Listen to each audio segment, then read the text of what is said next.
ଜଗନ୍ନାଥ, ଜୟ ଜଗନ୍ନାଥ, ଜୟ ଜଗନ୍ନାଥ। ଆଜି ଭଲ କଥା ଛୁଆ ମନେ ରଖ। ଚକା ଛାଡ଼ିବେ ଜଗନ୍ନାଥ ବା ଜଗନ୍ନାଥ ଯେତେବେଳେ ନୀଳାଞ୍ଚଳ ଛାଡ଼ି ଛତିଆ ଗ୍ରାମକୁ ଯିବେ, ସେ ସମୟରେ ପୁରୀ ବଡ଼ ଦେଉଳରେ କଣ ଛୁତୁକ ଦେଖା ଯିବ, ବୁଝିଯାଉଛି? କାରଣ ଆମେ ବହୁ ଆଗରୁ ଆଲୋଚନା କରିଥିଲେ। ମହାପୁରୁଷଙ୍କର ଗୋଟେ ବାଣୀ ଅଛି, ଛପନରେ ଢେଉପୁଡ଼ି ମାଡ଼ିନ ଆସିବ, ବଡ଼ ଦେଉଳରେ ପାଣି ଝସାଇ ବସିବ। ବୁଝିଯାଉଛି? ବା ଅନନ୍ତ ମାଧବଙ୍କର ଛପନ କରି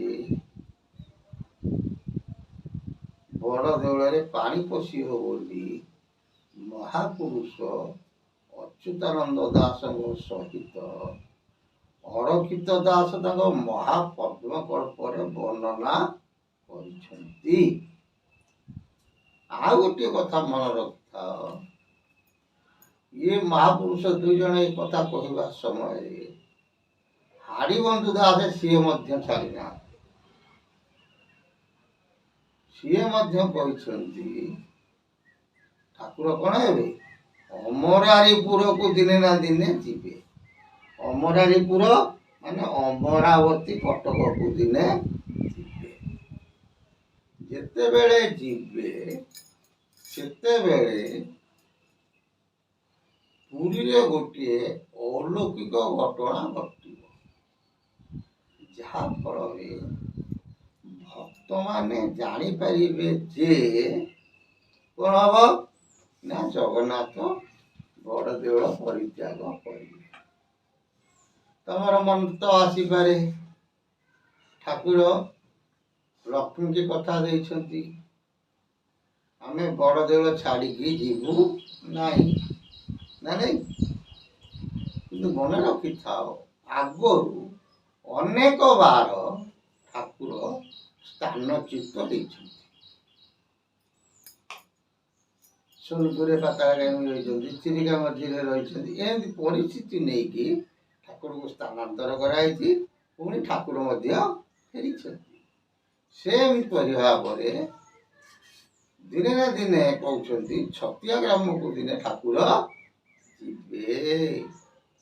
ଯେତେବେଳେ ଛତିଆକୁ ଯିବେ, ସେ ସମୟରେ ପୁରୀରେ ଗୋଟେ ଅଲୌକିକ ଘଟଣା ଘଟିବ। କଣ ସେ ଘଟଣା ଘଟିବ ବୁଝିଯାଉଛି ନା? ସେ ଘଟଣା କଣ ଘଟିବ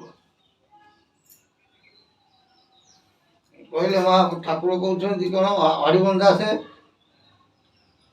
ନୀଳାଞ୍ଚଳ ଛାଡ଼ି ଆମ୍ଭେ ଯିବୁ, ଯେତେବେଳେ ଲାଗିବ ରତ୍ନ ଚାନ୍ଦୁଆ ଅଗ୍ନି ତେତେବେଳେ। ଠାକୁର କହୁଛନ୍ତି ହେ ଭକ୍ତ ବୃନ୍ଦ, ହେ ଜଗତବାସୀ, ଥରେ କର୍ଣ୍ଣ ଦେଇକି ଶୁଣ। ଆମେ ଯେତେବେଳେ ନୀଳାଞ୍ଚଳ ତ୍ୟାଗ କରିବୁ, ସେ ସମୟରେ ରତ୍ନ ଚାନ୍ଦୁଆରେ ଅନଳ ଲାଗିବ। ଅନଳ ବୋଲେ କଣ? ଅଗ୍ନି। ଫେରେ ଅଗ୍ନି କେମିତି ଲାଗିବ? କଣ୍ଡିଆ ଆସିଲେ ଲାଗିବ କି ନା ଅଖଣ୍ଡ ଦୀପରୁ ଲାଗିବ? ସେମିତିଆରେ ସେ ଲାଗିବ ନାହିଁ। କଣ ହବ? ନିଶା କାଳେ ହେ ନୀଳାଞ୍ଚଳ ଚୋରି ଯିବ ଖେଳେ। କହିଲେ ଯେତେବେଳେ ଆମେ ଯିବୁ ନୀଳାଞ୍ଚଳ ଛାଡ଼ି, ସେତେବେଳେ ବଡ଼ ଦେଉଳରୁ ମଧ୍ୟ ଚୋରି ହବ। କାହିଁକି ଚୋରି ହବ? ସେମିତି ଗୋଟେ କଣ ବିପଦ ପଇଲେ ଲୋକ ଖିନିମିନି ହେଇଯିବେ ନା? ଯୋଉ ଠାପୁଆ ଗାଣ୍ଡୁଆ ଥିବ ସେ ଚୋରି କରିବେ। କାରଣ ତମେ ଦେଖୁନ, ଅନୁଭବ ସମସ୍ତେ କରିଛ। 1999 ମସିହା ବାତ୍ୟା ହେଲା, ମହାବାତ୍ୟା ବହୁତ ଲୋକଙ୍କର ଧନ ଜୀବନ ଗଲା, ଘର ଦ୍ୱାର ଭାସିଗଲା, କିଛି ଲୋକ ମରିଗଲେ। ଏରସମା ପାରାଦୀପ ସାଇଡରେ ଯୋଉ ମରିଗଲେ କିଛି ବ୍ୟକ୍ତି ଥିଲେ, ସେ ଡେଡ ବଡିଙ୍କ ଦେହରୁ ସୁନା ଗହଣା ଗୁଡା ସବୁ ନେଇକି ପଳେଇ ଯାଇଥିଲେ, ଚୋରି କଲେ ନା।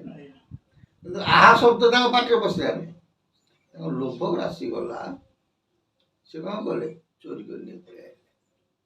ସେମିତି ପୁରୀରେ ଗୋଟେ କଣ ଘଟିବ, ଯାହା ଫଳରେ ଆହାକାରେ ତଳେ ପଡିଥିବ, ସେଇ ମହୁକାରେ କିଛି ବ୍ୟକ୍ତି କଣ କରିବେ, ଚୋରି ଚାରି କରିବେ।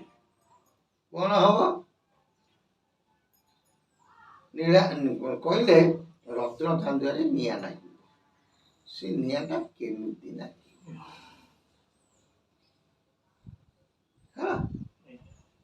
ପୁଣି ମହାପୁରୁଷ ତା ତଳୁ କହୁଛନ୍ତି, କହିଲେ ଆକାଶୁ ପଡିବ ବଜ୍ରଲ ବଉଳ, ଜାଳି ଦେବ ଭୂମଣ୍ଡଳ, ଶ୍ରୀ ଜଗନ୍ନାଥଙ୍କ ରତ୍ନ ଚାନ୍ଦୁଆରେ ଲାଗିବ ସେ ଯେ ନଳ। ଜୟ ଜଗନ୍ନାଥ। କହିଲେ ହେ ଭକ୍ତ ବୃନ୍ଦ, ତାକୁ କେହି ଦିଆସିଲି ମାରି ନକେଇବେନି, କି ଅଖଣ୍ଡ ମାରିକି ଅଖଣ୍ଡ ନିଆଁରେ ସେ ଲାଗିବ ନାହିଁ। ସେ କୋଉଥିରେ ଜଳିବ ନା, ଆକାଶୁ ପଡିବ ବଜ୍ରଲ ବଉଳ, ଜାଳିଦେବ ଭୂମଣ୍ଡଳ। ଆକାଶରୁ ଦିନେ ବଜ୍ରପାତ ହବ, ହେଲା, ବା ଦିନେ ନା ଦିନେ ପୁରୀରେ କଣ ହବ, ଘଡଘଡି ହେଇକି ବା ବିଜୁଳି ତାପରେ ପଡିବ, ହେଲା। ଶ୍ରୀ ଜଗନ୍ନାଥଙ୍କ ରତ୍ନ ଚାନ୍ଦୁଆରେ ଲାଗିଯିବ ଜଗନ୍ନାଥ। ସେ ଯୋଉ ବିଜୁଳି ପଡିବ ବା ଘଡଘଡି ପଡିବ, ସେ ଘଡଘଡିରେ କଣ ହବ, ରତ୍ନ ଚାନ୍ଦୁଆରେ ନିଆଁ ଲାଗିବ। ଯେତେବେଳେ ନିଆଁ ଲାଗିବ, ଶ୍ରୀକ୍ଷେତ୍ରରେ ବହୁତ କ୍ଷତି ଘଟିବ। ବୁଝି ହଉଛି ନା? ତେବେ ଶ୍ରୀକ୍ଷେତ୍ରରେ ବହୁତ କ୍ଷତି ଘଟିବ। ଏଇ ସମୟରେ କିଛି ବ୍ୟକ୍ତି ଥିବେ, ସବୁ କଣ ମରିଯିବେ କି? କିଛି ଥିବେ, ସେ କଣ କରିବେ, ସେଠୁ ଜିନିଷ ପତ୍ର ଚୋରି କରିବେ। ଚୋରି କରିବେ, ଏ ଜଗତବାସୀ, ମୁଁ ସେ ସମୟରେ କଣ କରିବି, ସ୍ଥାନ ଛାଡ଼ିବି। କୋଉଠିକି ଯିବି ନା, ଅମରାଇପୁରକୁ ମୁଁ ଯିବି। ଅମରାଇପୁର କିଏ ସେ ନା, ଛତିଆ ଗ୍ରାମ ହଉଛି କଣ, ଅମରାବତୀ କଟକକୁ ମୁଁ କଣ କରିବି, ସେଠାକୁ ଯିବି। 13 ଦିନ ସେଠି ରହି କଣ ଶ୍ରୀକ୍ଷେତ୍ର ପରିଣତ କରିବି। ଏବଂ ସେଠି କଣ ହବ, ମହାକୈବଲ୍ୟ ହାଟ ବସିବ। ଭକ୍ତ ସଙ୍ଗେ ଭଗବାନ ଦାରୁକୁ ନେବେଟି ଛତିଆ ଗ୍ରାମ। ଏଠି ନରଦେଇ ବା ଗୁରୁ ରୂପରେ ପ୍ରଭୁଙ୍କର ଆବିର୍ଭୂତ ହେଇଥିବ। ତାଙ୍କ ନିର୍ଦ୍ଦେଶ କ୍ରମେ ଭକ୍ତ ମାନଙ୍କ ସହିତ କଣ ହେବେ, ଦାରୁ ବ୍ରହ୍ମ ବିଗ୍ରହକୁ ନେବେ କୋଉଠିକି, ଛତିଆ ବଟକୁ ନେବେ। ସେଠୁ ମହାକୈବଲ୍ୟ ହାଟ ବସିବ, ଠାକୁରଙ୍କର ସେଠି ନୀତି ହବ। ନୀତି ହେଲା ପରେ କଣ, ସେଇଠୁ ଅନନ୍ତ ଯୁଗର ଆବିର୍ଭୂତ ହେବ ବୋଲି ମହାପୁରୁଷ ମାନେ ପଞ୍ଚସଖାଙ୍କ ସହିତ ତାଳ ଦେଇ ସିଦ୍ଧ ସାଧୁ ବା ସିଦ୍ଧ ସାଧକ ମହାପୁରୁଷ ଛତିଆ ବଟର ଅଧିଷ୍ଠାତ୍ରୀ ଦେବ କିଏ, ସେ ହରିବନ୍ଧୁ ଦାସ ଜଗତକୁ ଚେତନା ଦେଇଛନ୍ତି। ଆଉ ଗୋଟେ ଛୁଆ ମନେ ରଖିଥା, ମାଳିକା ଶାସ୍ତ୍ର ଅକ୍ଷରେ ଅକ୍ଷରେ ସତ୍ୟ, ଏ କଥା କେବେ ହେଲେ ମିଥ୍ୟା ନୁହେଁ। ସମୟ ବଳବାନ। ବର୍ତ୍ତମାନ ଯୋଉ ସବୁ କହୁଛନ୍ତି ସାଥି ସାଥି ସବୁ ହେଇଯିବ, ଏ ସାଥି ସାଥି ହବା କଥା ନୁହଁ। ସମୟ ଆହୁରି ଅଛି, ହେଲା। ଧୀରେ ଧୀରେ ଖେଳ ହବ, ଏକାଥରକେ ଡିନାମାଇଟି ଫୁଟିବ ନାହିଁ। ତେଣୁ ଜୟ ଜଗନ୍ନାଥ। ସେ ପ୍ରଭୁଙ୍କ ସଦିଚ୍ଛା ପୂର୍ଣ୍ଣ ହଉ। ପ୍ରଭୁ ଗୁରୁଦେବ ଅନନ୍ତ ଉପାଙ୍କ ସଦିଚ୍ଛା ପୂର୍ଣ୍ଣ ହଉ। ବୋଲ ଆନନ୍ଦେ ଗୱାର ହରି।